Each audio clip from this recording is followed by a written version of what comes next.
Hello, what's up mga kanoo? Yan. Hello, dito tayo ulit. So ngayon, tuturuan ko kayo kung paano magluto ng sarsyado. So wait lang ako guys ha. I'll be right back.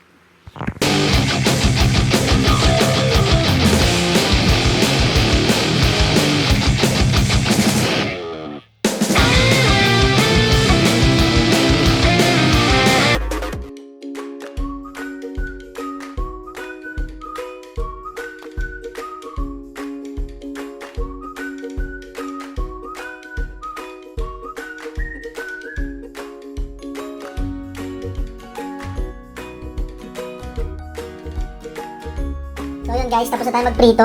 Habang nagpiprito tayo kanina, niready ko na yung mga kailangan. So ang mga ingredients natin is kamatis, bawang sibuyas, itlog, magic sarap. Siyempre hindi natin kakalimutan ang pritong isda. Ano tayo? So una, painitin muna natin tong kawali. Parang kasing init ng pagmamahal mo sa kanya. Parang kasing init ng pagmamahal mo sa kanya. So yun guys, may mantika na. Ayan, kalat natin ganyan. Pag uminit na yung mantika, pwede na natin ilagay yung sibuyas at bawang.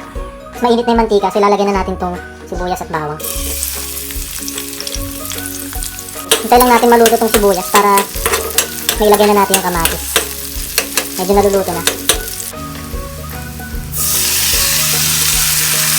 Maraming kamatis. Sarsyado.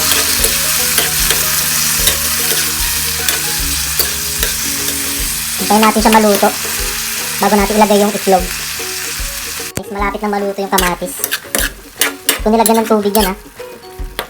Nagtubig lang yung kamatis. So yan, hintayin lang natin. So habang hinintay natin yan, batiin natin tong itlog. Yan.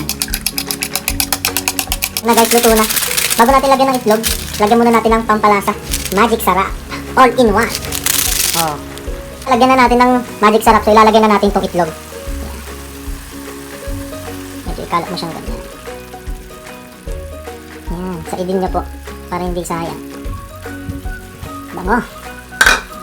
Yan, tapos ihalo mo para maluto yung itlog. O yan na guys, luto na tong itlog.